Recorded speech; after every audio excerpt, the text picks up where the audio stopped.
дуруди ихлосмандони барномаи ногуфтаҳо ба шумо салом мерасонам. Саломи кулли таҳиягарони барномаро ба арзи шумо мерасонам. қабул кунед саломи гармуҷӯшони моро ва ин барномаи навбатии ногуфтаҳост. имрӯз роҷе ба нафаре ҳарф мезанем ки 5-6 сол пеш ғайб зад, як бора ғайб зад ва ҳеҷ кас намедонад ки куҷо рафт, чаро рафт, бо кӣ рафт. дар барномаи ногуфтаҳо роҷе ба ҳамин 5-6 сол ҳарф мезанем ки ин бонуи ҳунар дар куҷо буд, чӣ кор мекард, чӣ рӯзу рӯзгоре дошт. барномаи мо таҳия мешавад дар ҳамкорӣ бо маркази мебели хонаи ман ва мағозаи юск ки воқеъ дар кӯчаи Пулодии 43 шаҳри Душанбе аст. биёед мебели дӯстдоштаатонро интихоб кунед. ин барномаи ногуфтаҳо аст. хотиррасон мекунам ва ин навбат барнома таҳия мешавад бо ширкати яке аз ситораҳои тобноку пурҷило ва дурахшони эстрадаи тоҷик мусиқии попи рӯз, Шабнами Тоҷиддин. дуруд Шабнам ҷон. салом ба шумо акарҷон. чӣ тур ҳастед? ташаккури зиёд. чӣ ҳолу ҳаво доред? хонавода ҳама нағз? албатта бале, худо ба шукр, ҳама хуб, нағз. ва ман имрӯз шуморо хеле зебо мебинам. яъне ҳеҷ тағйир наёфте дар ин 5-6 сол. дар хона нишастед, чӣ кор кардед? ба ягон ҷо рафтед? дар Тоҷикистон будед ё на? дар рӯи саҳно набудам, лекин дар ватани азизи худ будам, дар хона бо кӯдакҳои худам машғул будам. азбаски фарзанддор шудам, ба ҳамин хотир ба тарбияи фарзанд машғул доштам ва дар хона нишаста будам. як чиз дигар Шабнам, бисёриҳо фарзанд таваллуд мекунанд. ман дар назар дорам аҳли ҳунарро фарзанд таваллуд мекунанд. ҳамин ки 40 фарзанд баромад ба рӯи саҳна меоянд. вале ман камакак аз рӯи саҳна дур шудам ва то ҳол дур ҳастам. фақат Шабнам нагӯед ки 5-6 сол фақат шумо сартопо ба тарбияи фарзанд машғул шудед. хайр майлаш фарзанд кӯдак аст, масалан 1 сола мешавад, 2 сола мешавад, билохир 5 сол ҳунарманд наметавонад ки фақат фарзандро баҳона кунад. ин баҳона нест. ин баҳона нест, вале афсӯс ки ҳамин хел шуд, ҳамин тавр шуд. фақат яъне фарзанд буд сабаби ба саҳна набаромадани шумо дар зарфи 5-6 сол ё дигар омилҳо буданд, омилҳои пинҳонӣ? албатта буданд, бе ин намешавад. кадом омилҳо? гуфтаҳо, ногуфтаҳо. албатта имрӯз ман бояд ба ҳамаи шумо ба саволҳои шумо ҷавоб расонам, вале мехоҳам гӯям ки дар зиндагӣ пеш аз ҳама барои ман ин фарзанд ва тарбияи фарзанд ва оила дар ҷои аввал меистад. ва ман фикр кардам ки хуб мешуд ки аз саҳна дур шудани ман барои фарзандони ман, барои тарбияи онҳо хеле муфид меояд. ва ман аз роҳи худ, интихоб кардаи худ даст кашидам муддати 5 сол. ихтиёран даст кашидед ё маҷбуран? ҳам ихтиёран, ҳам маҷбуран. вақте ки одам худаш нахоҳад, ҳеҷ кас маҷбур карда намехоҳад, наметавонад. ва лекин албатта бо якдигар фаҳмӣ ва мо ба сари як мақсад омадем ки имрӯз мо дар хона менишинам ва ба тарбияи фарзанд машғул мешавам. шумо 2 фарзанд доред? бале, 2 фарзанд дорам, писар ва духтар. писар ва духтар. номашон? шаҳром ва шафия. чӣ хел номҳои зебо. шаҳром, шафия. ба шумо салом мерасонем аз номи таҳиягарони барномаи ногуфтаҳо. дуруди моро қабул кунед ва бубинед ки модари шумо ба хотири шумо 5 сол саҳнаро тарк кард ва ман медонам ки фақат ба хотири шумо не, боз сабабҳои дигаре буданд. яъне шумо гуфтед ки ҳам маҷбурӣ ва ҳам ихтиёрӣ. маҷбуриаш чӣ? яъне маҷбуриаш шавҳар? албатта шавҳар кардам ва шавҳари ман зиддият кардам барои ба саҳна баромадани ман. чӣ тавр шавҳар кардед? ин издивоҷи дуюми шумо аст? бале, издивоҷи дуюм ман аст ва фарзанди ман аз ҳамин шавҳари дуюмам аст. ва фарзанди нахустинатон аз издивоҷи якум? бале. инаш аз издивоҷи дуюм? хуб, шавҳаратон намегузошт ки ба саҳна барои шавҳари ман рости гап нисбати санъати ман кабу ки маро аз рӯи саҳна гирифта буд ва ҳамаи касбаи маро медонад, яъне дониста гирифта буд. бале, ва имрӯз манам бо гуфтаҳои ӯ розӣ шудам ки мисол бас мекунем, роҳи санъатро дар хона менишинӣ ва ман ба ҳар як сухани ӯ албатта розигии худро додам. биёед роҷи ба шавҳаратон ҳарф мезанем. ки аст? чӣ кор аст? ки аст, чӣ кор аст? намегӯям, лекин намехоҳед? اجازه داد که به صحنه ببرید اجازت نداد به صحنه برآمدن، لیکن برای صحبت صحبتی با شما و این پیشنهاد خود من بود که من چند وقت از او بجا کردم. پنهان کردید. پنهان کردم که با شما هم صحبت شوم و برای که شما چند بار با من پیشنهاد کردید. بله یک بار و دو بار نه، من طول این 5 سالی که شما نیستید نمیدونم چند بار به شما زنگ زدم. بله و بسیاری وقت این رو باید همه یعنی این تماشابینان بدونن، بسیاری وقت با زنگ‌های تلفنی من شبنم جواب نمیداد حتی. ولی امروز شرم داشتم با شما نه گفتن رو شرم داشتم، برای که شما میدونید قدر شما در پیش من بسیار بلند است. ما همکاری‌های زیاد داشتیم با شبنم، ثبت کلیپ ها، انشای ترانه ها، آهنگ، موزیک، این و رابطه خیلی قوی دوستانه داشتیم با شبنم. بله. به همین خاطر نمیخواستم شما را رنجانم و امروز جرأت کردم و نزد شما آمدم، ثبت کردم اساسا برای مخلصان خود که مرا در هر یک گوشه وطن وقتی که ما رو میخوریم در کجایی نباشد و من سوال میتونم شما فکری مخلصاتون نمیکنین اپا؟ همین سوال هم وقت برای من هست. یعنی شما آماده اید که برای حفظ کردن فضای عائلوی، زندگی عائلوی از بحر هنر بگذارید، از بحر صنعت بگذارید، دیگر به صحنه نیایید، همین طور؟ خیلی البته با یکدیگر فهمی میشود. یعنی اجازت میدهد شوهرتون؟ نمیدانم. هنوز اجازت نداده است؟ نه. خب موندن ترانه های ناسروده، آهنگ های کار کرد نشده و اون ذخیره پتانسیل ایجادی که هنوز استفاده نبردید، چون من میدونم هر یک سراینده برابر ترانه هاش باز چند ترانه نیم و نیم کلا و چند ترانه ناپوره آماده دارد. از شما موندن چنین ترانه ها؟ بله، چند سرودی که من ثبت کرده بودم و اون رو نسراییدم. آخرین سرودی که من ثبت نمودم و سراییدم روزی جشن ملیسا بود. یک سرود همون خیلی ثبت شد و یک دو سرودی که باز من با چند کمپوزیتوران کار کرده بودم و اون سرودها رو یک خیلیش رو ارانژировка کردگی تیار، یک خیلیش ثبتی آواز دارد و تا حالا نسراییدم.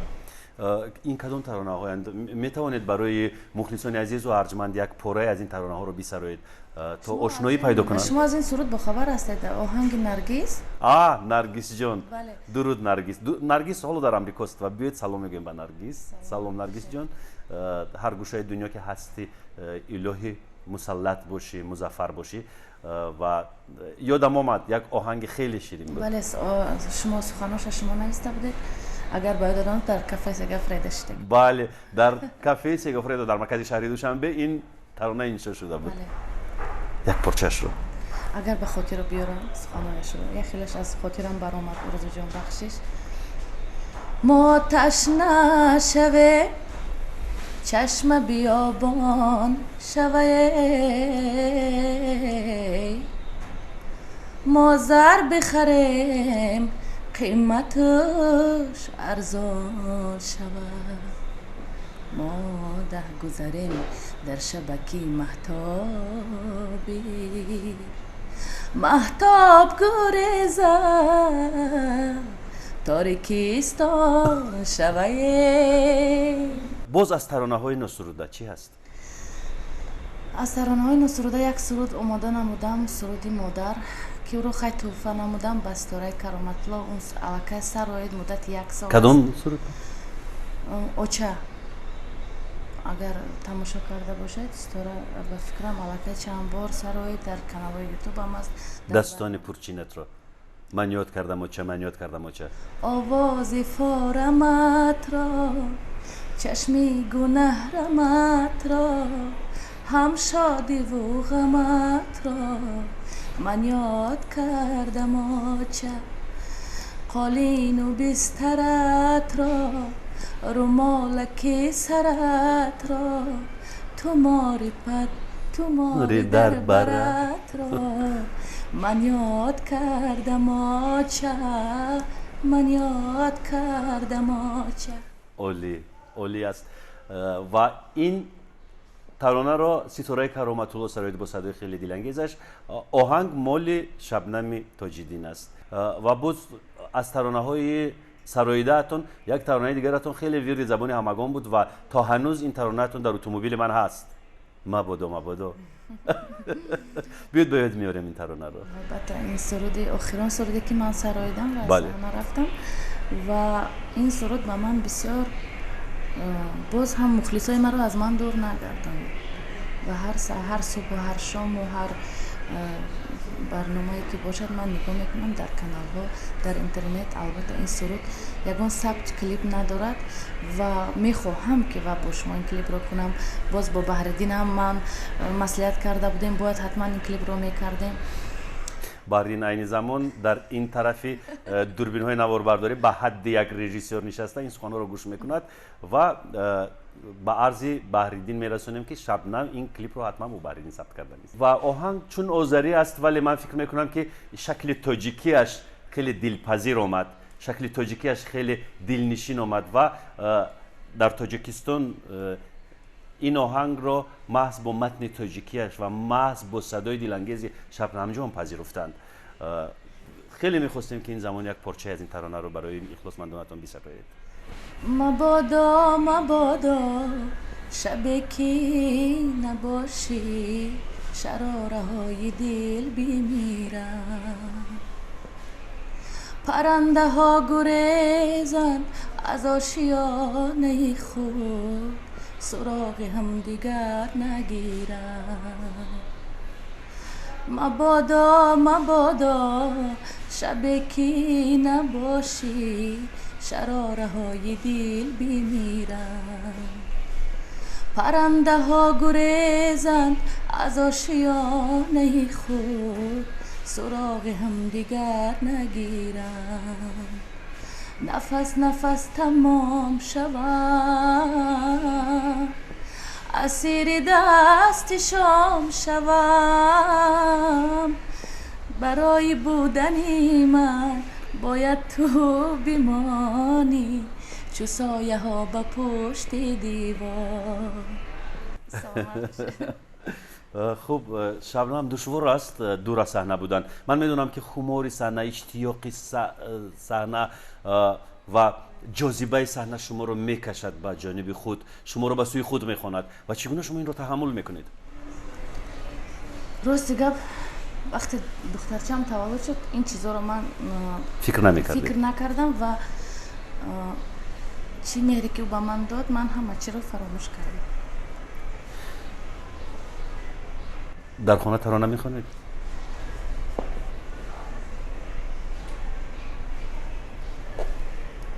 اینجا شب بر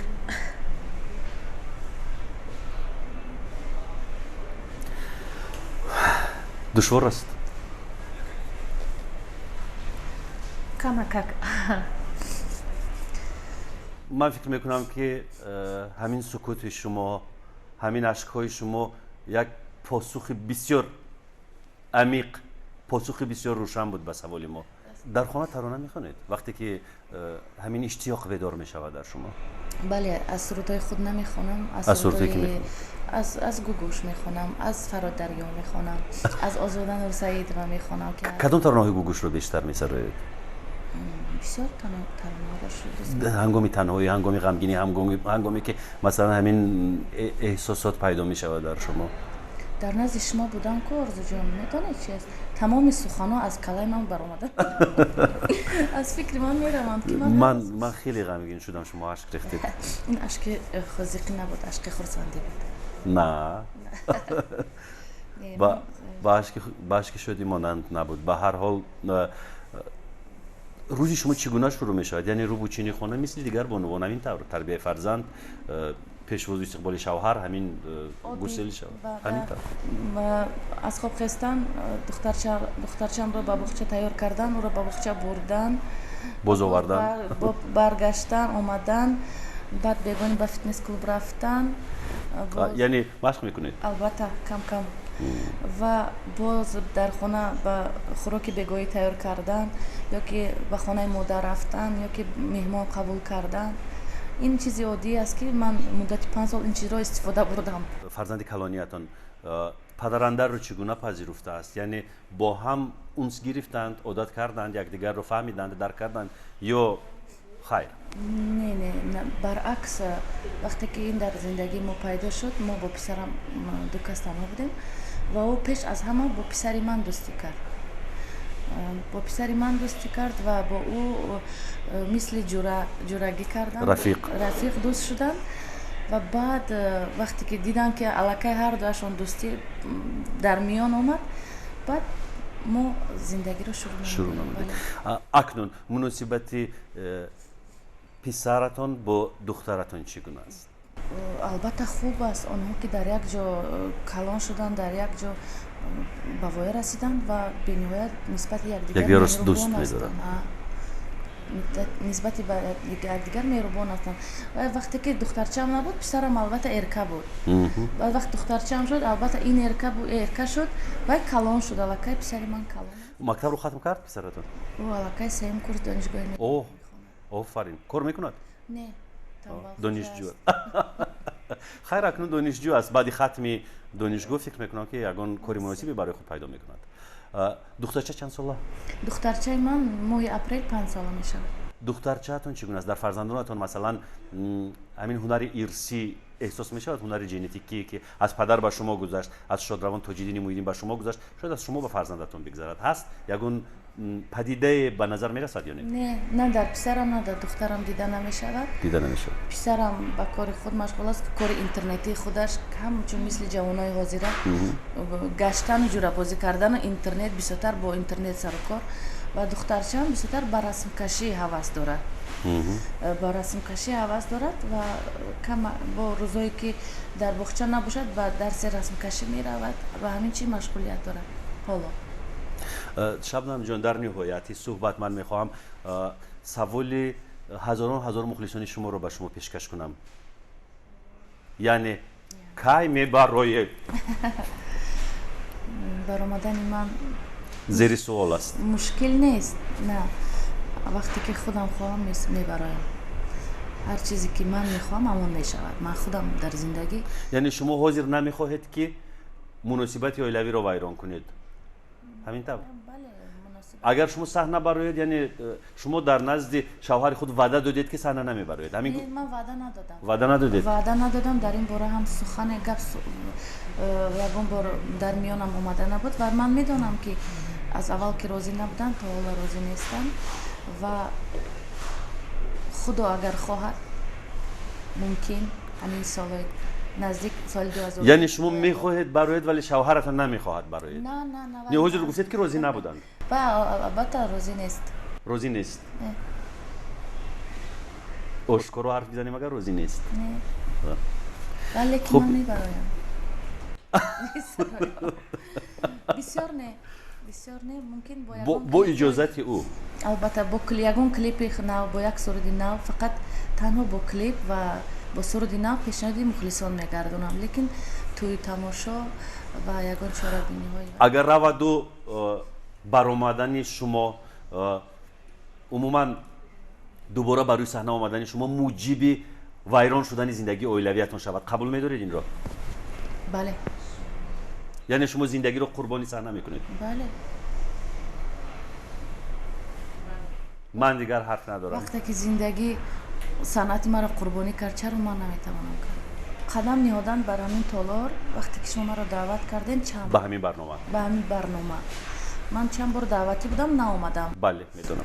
ва чанд бор баҳриддин ба хонаи ман рафт, бо сабти клип, барои сабти клип омода намудан. мо маслиҳат кардем, ҷоша аниқ кардем, вале нашуд. ва ҳамон рӯз ман нахостам, рафтам ва ман смс кардам: баҳриддин ҷон, мешавад рӯзи дигар ман ба худам ба ту занг мезанам. ин паёмакҳо ба ман ҳам омаданд чанд бор, медонам. ва ман имрӯз ҷуръат кардам ба ин барномаи шумо омадам ва аз ин яъне аз ин бармеояд ки ин аввалин қадамои ман аст ва қадами дуюм ҳам хоҳад буд. бале, ва ман мехостам ки мухлисон интизори суратҳои ман шаванд, интизори клипҳои нави ман шаванд ва ман боз ба онҳо вомехӯрам. албатта онҳоро ноумед намегардонам. маро ҳатман дар ягон чорабинӣ ба рӯзҳои наздик мебинад. ман миннатдорам аз шумо. ба ҳар сурат дӯстони азиз, ман фикр мекунам барои Шабнам аз ҳама варианти хубтаринаш ин аст ки на ҳаёти оилавиро аз даст бидиҳад, на саҳнаро. хеле хуб мешавад агар Шабнами нозанини мо ҳам ҳаёти оилавиашро нигаҳ бидорад, هم در روی صحنه برآمد کند، یعنی چیزی رو از دست ندهد، نه عزیزانش رو، نه شوهرش رو، نه هنرش رو، نه صحنه رو. زیرا شبنم در صحنه رشد کرد، شبنم در صحنه به ویه رسید، شبنم در صحنه دل هزاران هزار مخلص رو به دست آورد و صحنه جایگاه شبنم است. در نهایت کار به شبنم موفقیت تمنا میکنیم و آرزومندیم که در پروژه های نو، در لایحه های نو، در کنسرت های نو در روی صحنه شما رو ببینیم. با شما خیر خوش میکنیم تا برنامه های آینده. موفق باشید.